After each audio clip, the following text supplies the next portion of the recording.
Facebook defriending that led to murder. Facebook, a common thread in modern society that brings people together to share memories, plans, life updates, and make new connections. But what happens when your experience with Facebook turns dark, and you're ambushed with hundreds of threats and hate messages every time you log in? And what happens when the source of those threats is living just one door away? How does a run-of-the-mill Facebook feud turn into something much, much more sinister? Our story takes place in Mountain City, Tennessee, a small mountain community with a population of just over 2,500. And in 1988, Mountain City's newest resident, Billie Jean Hayworth, was born. Billie grew up in the country and enjoyed a whole host of hobbies like hunting, fishing, camping, and hiking, and she also liked to participate in sports, notably volleyball. In 2006, she finished high school and a few years later began dating a guy 13 years her senior, Payne. Born in North Carolina in 1975, he too lived in Mountain City, where he would eventually meet Billie Jean. Billie adored flea markets, yard sales, and auctions, as did Billie Jean, and was an ardent coin collector and amassed a large collection over the years. In 2011, Billie and Billy welcomed their first child, Tyler, and soon after the birth, they announced their engagement. By 2012, Billie had a decent job doing manual labor. They were building a new family and their lives in Mountain City with a close-knit community of family and friends. From an outsider's point of view, the couple lived an idyllic life. But that idyllic life was soon to be shattered. On the morning of January 31st, 2012, a desperate call was made to the Johnson County Dispatch. Johnson County 911. Honey, I need an ambulance bad. Okay, what's going on? All I see is blood on his neck. Oh my God. Blood on his Oh my neck? God. There's no pulse on either one of them. There's babies here. He don't look right. He looks like he's been beat. Oh God. What's the female's name? Billie Jean. His name's Billie Payne. Do you know how long maybe they've been there? I don't know. They're cold. They're white. Okay, how's the baby? Looks like maybe it's been upset, crying for a while, and probably cried till we can't cry no more. After responding to the scene, police began canvassing the neighborhood, collecting statements from friends and family, trying to piece together what could have possibly led up to this. Roy Charles Stevens, a close family friend, was the first person to find them just before his wife Linda dialed 911. I walked in and walked through and I looked. What the hell's wrong with this picture? I kept hollering as I was walking through to the bedrooms. Okay. And found Billy. That damn boy's like my brother, man. Oh, I'm sure. Okay. Will you please tell me the damn truth? We will, whatever we find out. We got TBI coming. Those close to the young couple were understandably heartbroken. They wanted answers. They wanted justice. Did they have any enemies, any problems with anybody? The only person I could think of would be Jenelle Potter. Last summer, Billy and Bill got threatening messages from her. Anything you ask us, Just try your best that's what we do. to find out who took Tyler's mom and dad, because now he has to grow up without one. But Mountain City is a small town, and in small towns, rumors travel fast. What's the word on the street? Word on the street, I've heard talk to Jenelle Potter and her family. We had got to talking about Jamie and all this stuff that went on with the conflict between him and Billy. And tonight, Jamie, he had a red mark on his right cheek. I don't know if it's a welt or not, but it caught my eye. Okay. Billy's family told the investigators that the couples had been having problems online with Jenelle Potter, who lived close by with her family. Jenelle had met Billy through his sister, Tracy, and spent some time with them and their friends. Everyone says she fell in love with Bill, Tracy later commented, but I don't see it. But who exactly were the Potters? Marvin, aka Buddy, and Barbara Potter gave birth to Jenelle Lee Potter in 1981. When she was young, she was diagnosed with type 1 diabetes and had learning problems, as well as speech and hearing difficulties. Jenelle was coddled by her parents, according to her sister, who felt that they exaggerated her learning and health concerns. Buddy was a former Marine and allegedly told his family that during the Vietnam War, he worked for the CIA as a spy. Buddy and Barbara, together with their daughter Jenelle, moved to Mountain City in 2004. Jenelle was now an adult, but she still lived under her parents' roof and was supervised by them. Examinations at a later date showed that Jenelle had an IQ of just 75, with the mental capacity of a 9-year-old. All things considered, Jenelle didn't have much freedom to socialize and didn't have many friends outside of the computer. Despite having graduated from high school, she was jobless and financially reliant on her parents, who continued to try to filter the outside world to her, even as an adult. In an interview with 2020, Jenelle's estranged sister, Christy, said, "Instead of being herself, my parents tried to make her fit in. They also, in the same breath, would say how different she was, and then she became unable to make friends normally." Hey. How you doing? We are. That's good. Don't We saw that yesterday on the news. I mean, that was a shock. We heard that there's a problem with you and me. There was. Everybody always points fingers at us for something. No, there ain't nobody pointing their finger. I mean, I'm sorry it happened, but they have been harassing the living crap out of me. How do you know? If you know Tracy Greenwell, sister to Bill, I met her about 5 years ago. And we were friends at the time. Me and her and Bill, we were friends. Shortly after the Potters moved to Mountain City, Jenelle, now 34, went to the pharmacy to pick up her medication, and one day she met Tracy Greenwell, an employee at the pharmacy. The two struck up a conversation, having seen each other regularly every time Jenelle came in. Eventually, a friendship blossomed between them. Jenelle spent a lot of time at the Greenwell house from then on. They went rock climbing, out for drinks, and in all honesty, just normal things an adult of her age would do.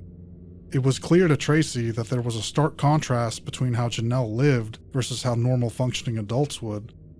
During one of their hangouts, Jenelle met Tracy's brother, Billie Payne. Friends and family speculate that since their initial meeting, Jenelle was infatuated with Billie. Billie, however, stonewalled any romantic interest from Jenelle, and she reverted to watching him from afar. But how long would she be able to only watch, and then how far would she go? Soon enough, Tracy introduced Jenelle to her cousin, Jamie Curd, and the two quickly became an item. However, Jenelle's parents would not have permitted her to have a boyfriend, so the relationship remained a secret. Buddy and Barbara were aware that the two were friends, but assumed that was as far as it went. Jamie got on well with Jenelle's parents, despite keeping his relationship with their daughter a secret from them. Jamie was a self-proclaimed computer wizard, so anytime Buddy or Barbara had a problem with their family computer, Jamie would come over to fix it, at which time Jenelle and Jamie would be able to spend some alone time together. Jamie even gifted Jenelle a covert cell phone so the two could chat without her parents knowing. Jenelle's social life appeared to finally be blossoming. She had a circle of friends and, more recently, a romantic partner. Of course, things were not as rosy as they seemed. Jenelle allegedly began to be persistently tormented on her Facebook page from various anonymous accounts. Posts ranged from her being threatened to being raped to being called, quote, too pretty to live. Have you posted anything negative on the internet about this? The only thing I had ever posted was please leave me alone. They were on my account. They hacked in. They hacked in all the time. Why would they be harassing you? What's the big... I don't know. That I wasn't from here, so they were going to be accepted. Do you know of anybody that would hurt them, want to hurt them? No, actually, I don't. I feel bad about the situation. Did Jamie tell? No. I understand they had a kind of a falling out when they were getting fights. They never had like a fist fight, nothing like that. Just you leave me alone. And then Bill would just try to push the wood button. Jenelle informed her mother, Barbara, about the barrage of threats she was supposedly receiving. Barbara immediately fought for her daughter, posting a status on Facebook begging for Jenelle's tormentors to stop. She also threatened to go to the police if the attacks did not cease. They're trying to set me up, and I don't like this because I'm very sick. When Barbara asked Jenelle who she thought would commit something so heinous, she suggested Billie Jean Hayworth because according to Jenelle, Billie Jean was envious of Jenelle's appearance and was worried that her boyfriend Billy would abandon her and their young son for Jenelle. Jenelle told her parents that Billie Jean was harassing her by making hoax phone calls and driving past her house in addition to harassing her online. A major feud erupted. Billie Jean was adamant that she did not write the threats, and Billie Payne stood by her side. Jenelle's boyfriend, Jamie Curd, and her parents obviously believed Jenelle. Tensions between the families were rising quickly. Jenelle reportedly told a few people that she wished, quote, Bill and Billie Jean and that damn baby would die. One night in the Potter's front yard, a rock was discovered with the names Billie Payne and Billie Jean Hayworth written on it. Jenelle's mother, Barbara, called police and requested an investigation. Jenelle's parents were worried as the threats gradually became more and more serious. After the rock incident, everyone on Facebook unfriended each other. And that's where most Facebook feuds end, but this time, it wasn't. Many of Billie Jean and Billie's acquaintances began to receive threatening messages from somebody named Matt Potter, as well as others. As the year progressed, Billie Payne and Billie Jean Hayworth began to receive threatening remarks on their social media accounts, as well as on the topics forum dedicated to Mountain City. Comments from a Matt Potter were visible on the page, which permits anyone to post under any identity. Matt was Jenelle's brother, according to her Facebook page. The catch is, Matt Potter didn't actually exist. Jenelle was posting under the pseudonym to continue the feud. The person known as Matt started posting online calling Billie Jean and Billie drug dealers and that they were HIV positive, as well as other slanderous terms and statements. Matt would also express his desire for Billie Jean and the baby to die, just as Jenelle did only weeks before. He was quick to defend Jenelle whenever somebody said something unpleasant about her. And Matt Potter wasn't Jenelle's only supporter online. There were also accounts for people called Kelly, Dan, and Mike, all dedicated to posting in support and praise for Jenelle, all made and run by Jenelle. Knowing about the existing feud, police investigated the Potter family further. First to be brought in for questioning was Jamie Curd, Jenelle's boyfriend.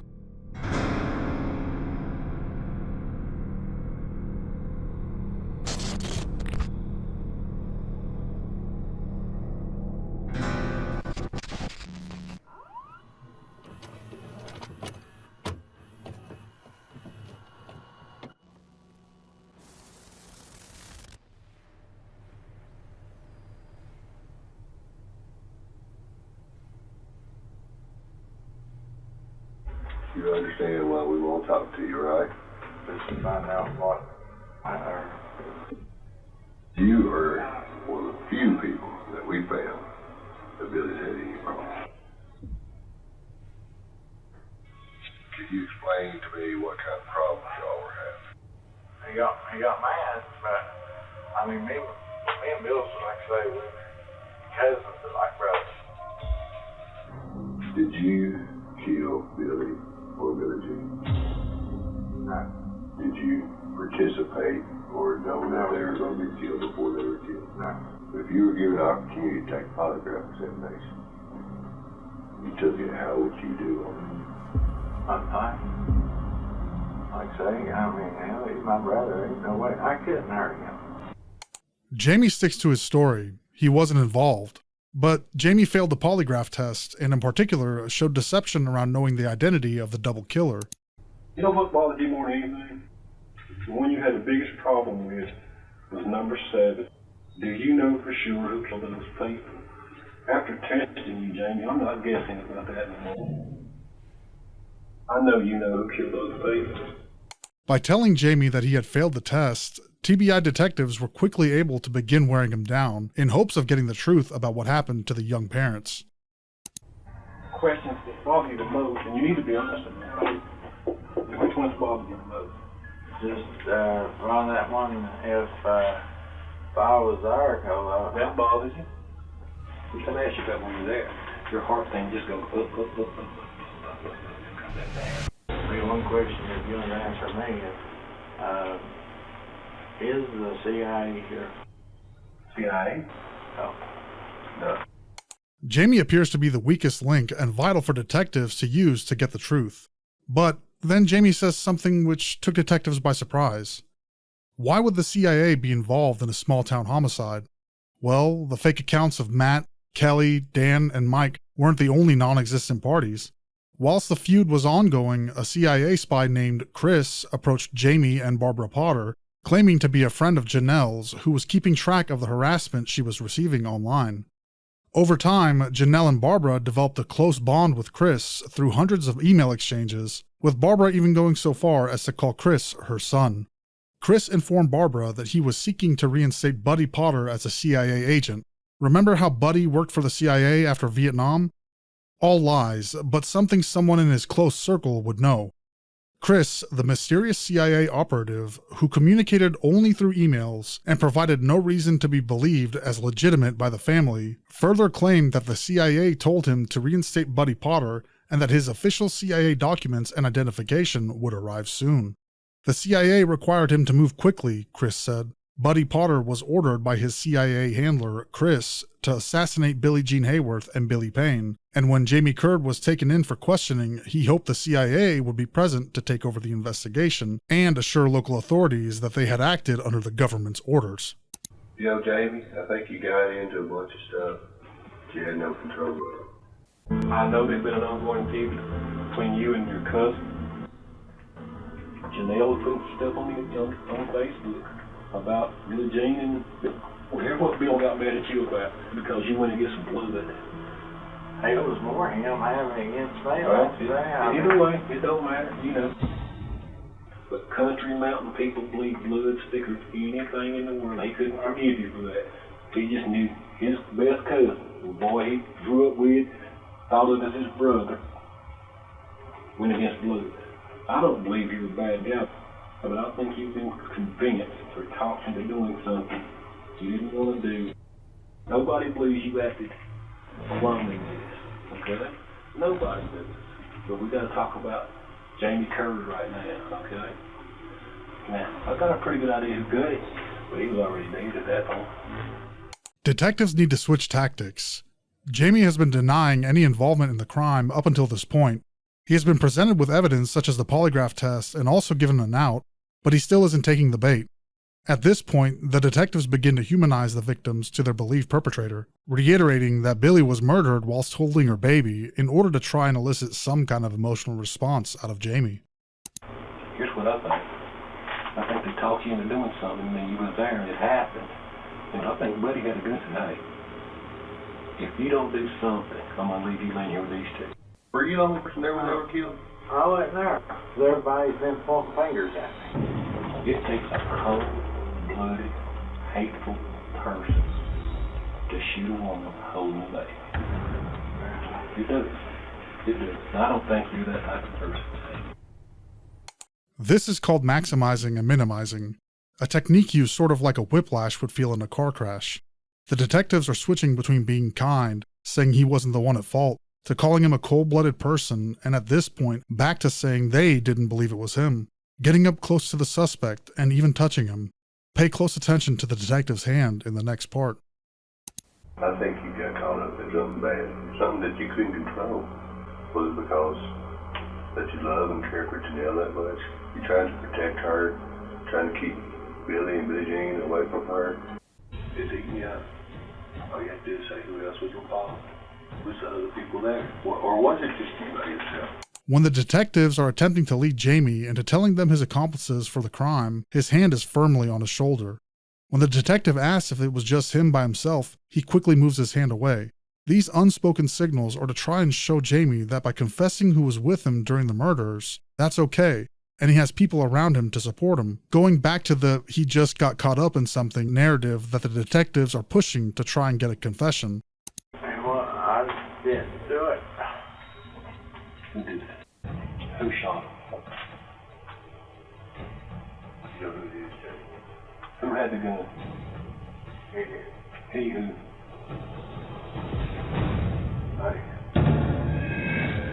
Finally, Jamie breaks. He knows the police have too much evidence against him, and after all the small threats of him going down alone for this crime, he's ready to tell the truth. The police are quick to push Jamie for more information. They have Buddy's name from him on tape, more than enough to go and arrest Buddy, but Jenelle? They still needed more. Was Jenelle there? No. You still trying to protect her? She wasn't around. Let's talk about it now. What did you hear? Just the shots Did you hear Billie Jean when he was in there? She came out and she screamed and went down the hall. When did you hear her gunshot? Was it before she came running out or after? Did you tell she had the baby in her arms? It looked like. Where were you standing when they got you? In a doorway. Sliding door? Yeah. The detectives push further for the whole story as Jamie's lies crumble around him. Information is now flowing freely from Jamie. Having enough evidence against Jamie now, they're ready to go after their second target, Buddy. Did he give you the knife? Yeah, he handed it to me. How did you cut his throat? Slitted across. I gave her the knife and everything I gave back to him. The gloves, knife? After several hours of denying what had happened, he told the truth, and in exchange for turning into a witness against Buddy, Jamie would receive a reduced sentence. He agrees to make a phone call to Buddy, where, unbeknownst to Buddy, the police were on the other end of the call, listening to and recording every single bit. We need to get Buddy. You won't help us, okay? You can help. You call him up, will you talk about it? Yeah. Hey, Jim. How you doing? Well, they're pointing fingers. Pointing fingers? Yeah, they're pointing fingers at me, and Oh, Jiminy Christmas. you got rid of everything from Bill, didn't you? Uh-huh. Okay. That makes me feel up there. Yeah. With enough evidence in hand, now was the time to bring in Buddy Potter. As expected, Buddy does not know that the police heard everything on the call that Jamie made or what evidence that they have against him. The detectives hope that in doing this, that they can cause Buddy to spiral quickly into an admission of guilt. Here's the thing. Mike and I, we've been investigating this case. We don't think you killed him. We know you killed him. I don't know how you could know something like that when I wasn't out of my house. We have evidence. We have testimony. We have you talking about it. The police soon reveal their hand. Buddy begins to scramble to try and talk away that phone call and minimize it. Notice how he begins to laugh nervously. Up until this point, he knew that Jamie had been questioned, but he had no idea that he had confessed to his part in the crime. On tape. Who did you talk to tonight? I talked to Jamie. He called once. He said, "Oh, everything's gone." You said, "Yeah." He asked me if I had... No, you're not different than what we asked you. My question is, did a mean, cold-hearted, not caring person go over there and cold-bloodedly kill those people? Or were you protecting your family? Or somebody you thought was evil was out to get you? We've got families. We can understand. We want to take care of our families. Okay? Yeah. Here, the detectives are using cross-cultural deception detection. This method uses the cultural norm of wanting to keep your family safe as a reasoning that the perpetrator might give as the motive behind the crime. The detective goes as far as bringing up his own family into the narrative, almost saying that he understands what Buddy did, and almost saying that he would do the same. He just needs Buddy to confirm this. You're going to protect your family, right? You love Barbara still. Yes, I You do. would give your life. That's right, I would. I never experienced true love until I had a child of my own. And I believe wholeheartedly you were protecting your family. That's fine. I didn't kill him. I'm not going to say I didn't. I did something that I didn't do. We're dancing around the issue. Buddy, change my mind.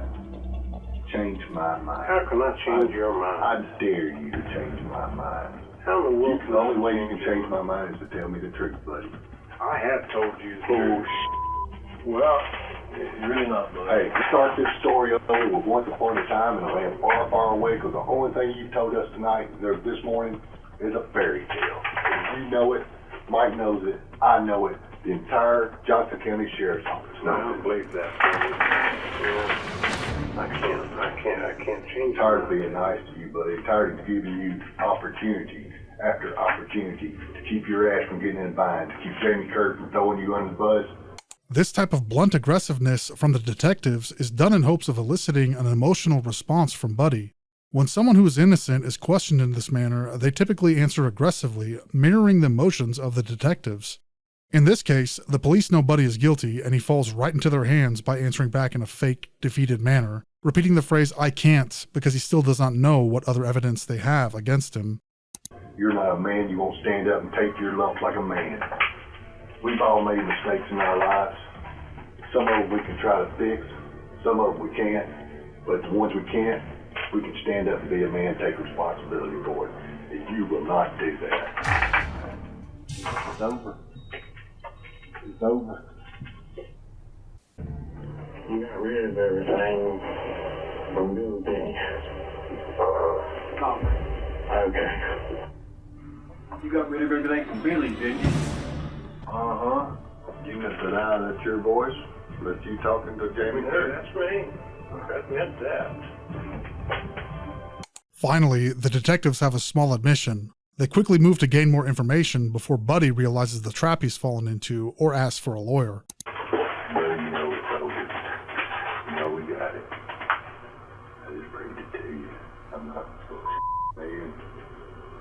When somebody comes and wants to kill your family, especially when you hear that somebody's put a $3,000 bounty on her head, on my wife, and me. Does Jenelle Barber know what you did? No. Would you feel better telling them what you did before you tell us? You call her something? Yeah. The detectives give Buddy the opportunity to tell his wife about his involvement in the crime for one main reason. They want to listen in to see what sort of reaction Barbara has. Disgust, anger, or did she already know? What? Barbara, Yeah. before you find out from somebody else, I want you to know I was involved in it. I don't understand. It don't matter no more. Well, I didn't want you to be afraid no more. you're really not yourself right now. You need to think about it more. You're sitting right here. They say they got proof, so I just want you and Jenelle to know I love you, and I did it to protect you. I know that stick with not guilty. Do that. You've already said more. To stick with not guilty, I still stick to it. Not guilty. It don't make no difference now. Does if you see what I said, it was too easy. Barbara's reaction speaks volumes to the police. She keeps telling Buddy he's not himself and he needs to think. She already knew he had done it, and she wants to ensure that he does not say anything more to incriminate himself and her. Their suspicions about Barbara's involvement seem to be correct. "I still stick to it," Barbara reassures her husband, in so many words that they can still get away with this crime regardless of what he's already said to the police. Once the call ends, Buddy asks for a lawyer, knowing he's already said way too much. I think I should speak to a lawyer now before I say any more. That's your prerogative.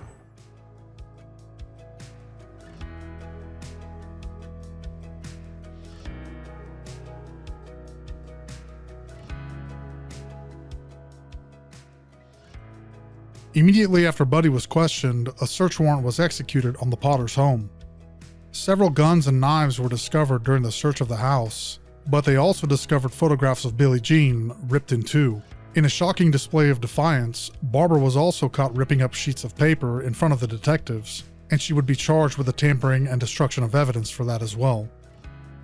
3 bags of shredded paperwork in Buddy's truck were also discovered, which contained shredded copies of emails between the Potters and Chris. Chris would state in these emails that Billy and Billie Jean planned to murder Jenelle unless Buddy Potter killed them first. Police established that not only did Buddy Potter and Jamie Curd commit the murders, but that Barbara Potter and Jenelle Potter were definitely involved in the planning of the crime, and that Jenelle was the mastermind. The two of them were later arrested for conspiracy to commit murder. Barbara denied any involvement and rationalized Buddy's confession by claiming he was missing his medication and oxygen, causing him to say things that he didn't mean. What about the CIA's mysterious Chris? Jenelle Potter's IP address indicated that all emails were sent from her computer. Police also took emails from Chris and Jenelle and were able to conclude that due to the writing and grammatical errors in both samples, Chris's emails were written by Jenelle. Chris was Jenelle. Matt Potter was Jenelle. Kelly, Dan, Mike, and all the other aliases were also Jenelle. All of the threats and harassing comments were made by one person, Jenelle. Upon further investigation, it was discovered that Chris was actually based on someone Jenelle knew and had been obsessed with years beforehand. During their inquiry, authorities determined that the persona of Chris was based on a real-life police officer from Delaware named Chris Jaden, who had attended high school with Jenelle, another victim of Jenelle's unrequited advances. Chris would state that he barely remembered her and was grateful that stealing his pictures using images of him she discovered online was as far as she went. Many believe Jenelle, who was socially uncomfortable and introverted, struggled to manage her sentiments of envy towards Billie Jean Hayworth. She desperately wanted to be with Billy Payne, but he didn't seem to think so. She started an extensive system of catfishing and online harassment, but when her attempts to discredit Billie Jean resulted in her losing real-life and Facebook friends, she escalated her deadly plan. Jenelle, with the supposed intelligence of a 9-year-old, was successfully able to manipulate her parents and her boyfriend to kill Billy Payne and Billie Jean Hayworth in order to, quote, keep Jenelle safe.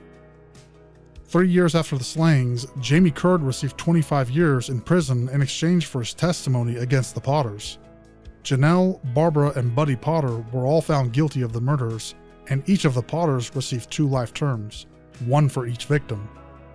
Jamie Curd and the Potters remain incarcerated to this day, where they will most likely remain for the rest of their lives.